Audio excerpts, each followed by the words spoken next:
नमस्कार साथियों। आइए, मैं रामजी गुप्ता एक बार पुनः अपने इस नए वीडियो के साथ आपके से इंटरेक्ट कर रहा हूं। आज का हमारा जो ये टॉपिक है, ये है राजभाषा हिंदी का कार्यालयी स्वरूप। यानी जो हमारी राजभाषा है हिंदी, उसका जो है क्या स्वरूप है कार्यालयों में, क्या संवैधानिक स्थिति है, राजभाषा का अभिप्राय क्या है, राजभाषा से क्या तात्पर्य है, और फिर राजभाषा हिंदी की संवैधानिक स्थिति आर्टिकल 343 से 351 जो हमारा भारतीय संविधान में उल्लिखित है, उसके बारे में हम चर्चा करेंगे।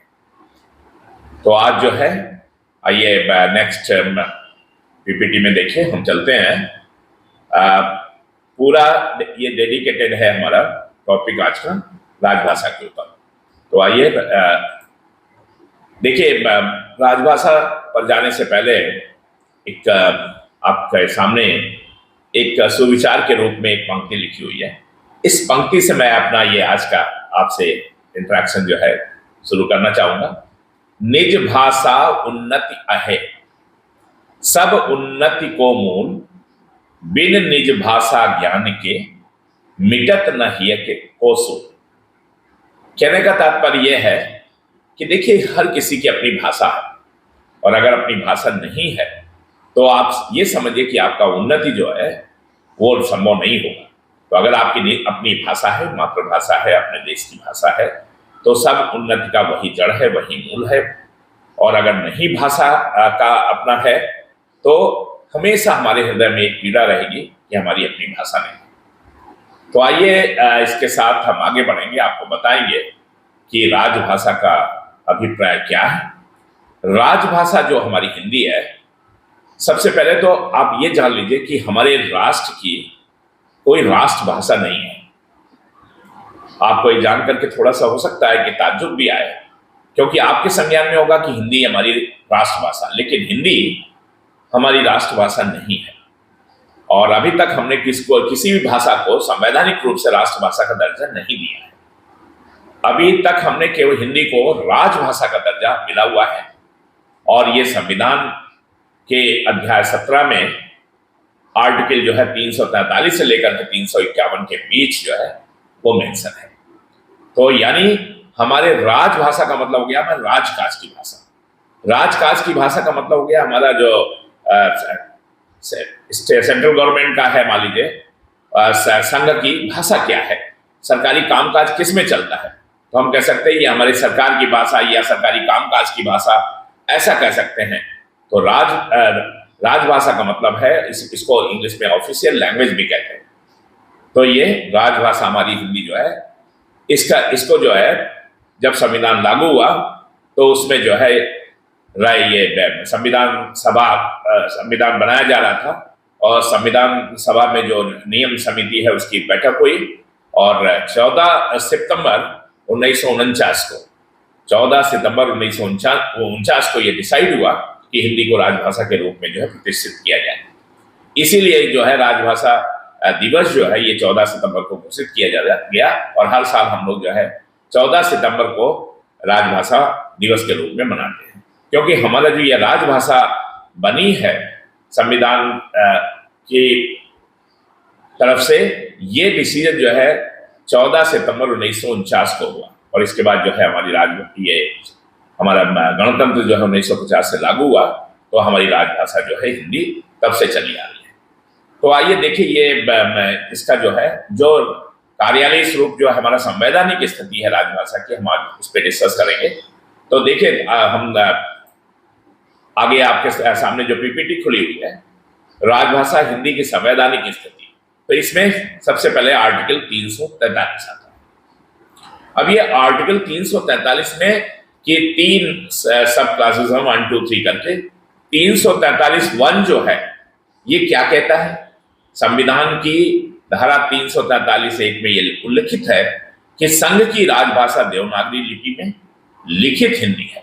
यानी हमारी जो है संघ की, यानी सेंट्रल गवर्नमेंट की जो राजभाषा है वो देवनागरी लिपि में लिखित हिंदी है।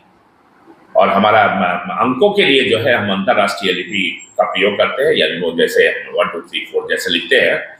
तो यही हमारी इसी को मान्यता मिली कि अंकों के लिए तो ठीक है, हम उसी अंतर्राष्ट्रीय जो हमारी प्रणाली है उसी में हम रहेंगे, लेकिन हमारी राजभाषा जो है, हमारी हिंदी जो है, जो देवनागरी लिपि में है, वो उसका स्थान जो है 343(1) के तहत जो है रखा गया। अब आइए 343(2) में 26 जनवरी 1965 तक 343(2) में यह प्रावधान किया गया कि 26 जनवरी 1965 तक सभी राजकीय प्रयोजनों के लिए अंग्रेजी का यथावत प्रयोग होता रहे, ताकि हिंदी इस अवधि के दौरान शासन, विधान, कार्यपालिका तथा न्यायपालिका के कार्यों को निष्पादित करने में सक्षम हो सके। अब देखिए, जब हिंदी को राजभाषा के रूप में प्रतिष्ठित किया गया तो पहले भी बड़े अंतर विरोध चले।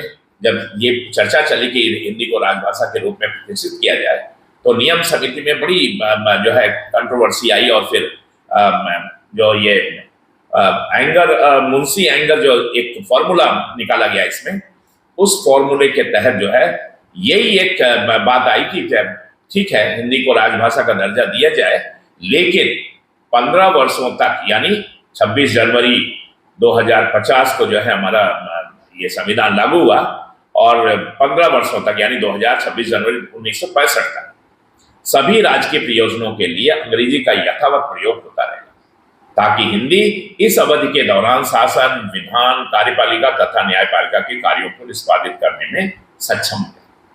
और इसके बाद जो है 15 साल बाद जो है यही कारण है कि संविधान के 343(2) की वजह से जो है अंग्रेजी जो है फिर कंटिन्यू रही एक तरह से, और हिंदी का जो है राजभाषा जरूर रही, लेकिन अंग्रेजी का कार्य जो है 15 वर्षों से चलता रहा। अब उसमें एक प्रोविजन और किया गया 343(3) में कि संसद को अधिकार दिया गया कि 15 वर्ष की अवधि समाप्त होने के बाद भी अगर संसद चाहे तो अंग्रेजी के प्रयोग को यथावत रखने की विधि द्वारा कोई उत्पन्न कर सकती, यानी कोई नियम पार्लियामेंट में जो है कोई ला करके, और पार्लियामेंट जो है कोई कानून बना सकती है कि 15 वर्ष के बाद भी अंग्रेजी चलते रहे। और आपको सुनकर के ये आश्चर्य होगा कि 1963 में ही ये कानून बना दिया गया, एक एक्ट लाया गया, पार्लियामेंट में पास करा दिया गया, और उसकी वजह से अंग्रेजी आज तक चली आ रही है। तो आइए अभी जो है आगे बढ़ते हैं 343 1 2 3 के बाद हम अगला चलते हैं अनुच्छेद 344 में चलते हैं। अब 344 में क्या उल्लिखित है कि माननीय राष्ट्रपति महोदय को संविधान के प्रथम 5 वर्ष तथा इसके बाद हर प्रथम 5 वर्ष के बाद हर 10 वर्ष के पश्चात राजभाषा आयोग की नियुक्ति करने का भी निर्देश मिला। यानी अनुच्छेद 343 जो संविधान का है, वो हमारे महामहिम राष्ट्रपति महोदय को यह निर्देशित करता है कि वो संविधान बनने के प्रथम 5 वर्ष बाद, यानी 1955 तक, और उसके बाद हर 10 वर्ष, यानी 1955 के बाद 1965, 1975, 1985, 1995, इस तरह से राजभाषा आयोग की नियुक्ति करने के निर्देश। इसके बाद अनुच्छेद 345 कहता है कि राज्य का विधान, अब ये राज्य का विधानमंडल विधि द्वारा एक या एक से अनेक प्रादेशिक भाषाओं अथवा हिंदी को सरकारी प्रयोजनों के लिए स्वीकार कर सकते। यानी अनुच्छेद 345 अब स्टेट गवर्नमेंट्स के लिए है, क्योंकि हमारा देश जो है ये बहुत भाषाएं यहाँ बोली जाती हैं।